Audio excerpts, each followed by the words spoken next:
Beside the starting and the straight line action, we're also having the jibes. Probably the most technical part of a slalom race.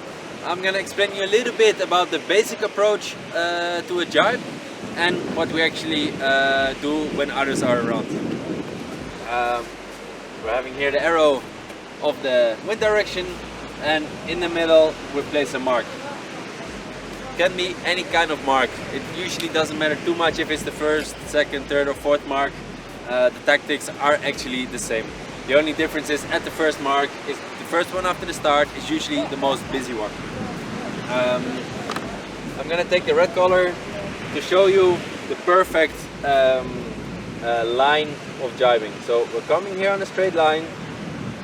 Your jibes need to be half a circle, and we're going on to the next one.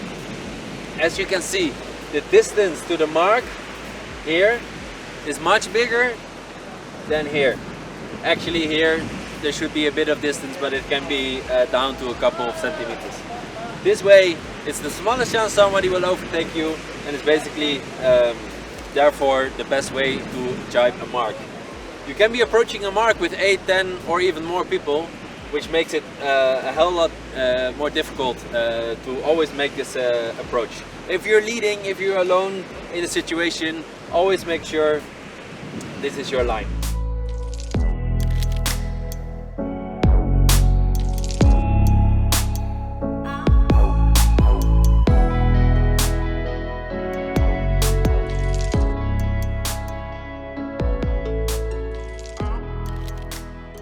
What we actually see happening a lot. People are facing a straight line to the mark. They're at the mark, they're realizing they have to jibe. They cross the mark by a lot and they go away again. In the meantime, in case you're leading, actually about 6-7 guys are fitting in between you and the mark, and the chances for you to get overtaken are very high. This is the most common mistake we see. They see the mark, that's where they think they have to go. And in the meantime, by the time they see the mark, they pass it, jibe, and in the meantime you lose a lot of distance and a lot of time.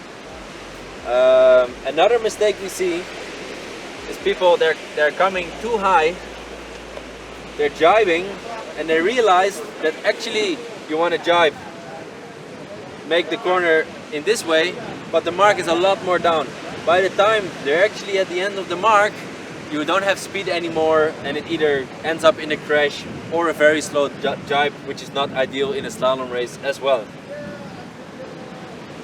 So back again, I'm going to draw you the perfect line, which is just above the mark. You enter your jibe, and after the mark you continue with much more distance here and very little space there.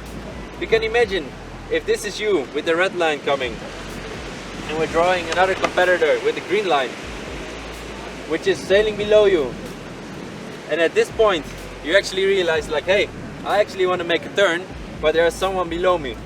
In PWA there's no rules, you can do whatever you want as long as you keep it safe. In national and IFCA racing there are rules, and the one with the green line, which means the one below, is having the right to go. So if the guy with the green line is below you and you're in the red line, you can imagine that you're actually depending on this guy how you're gonna make your jibe. So I'm gonna take the ideal line away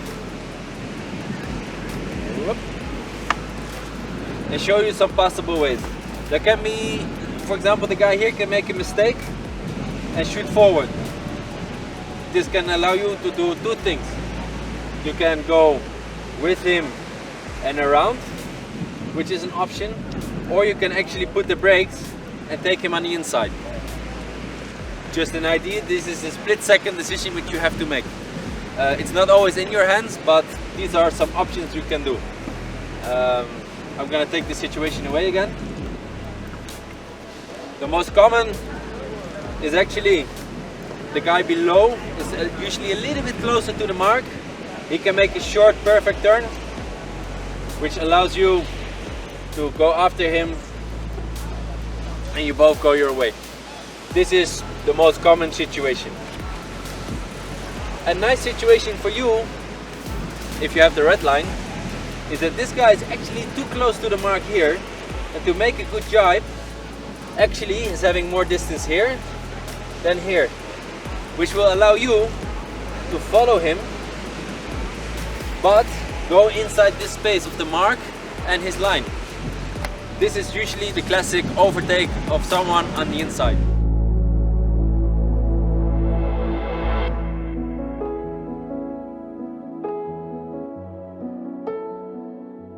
This is a situation with 2 people.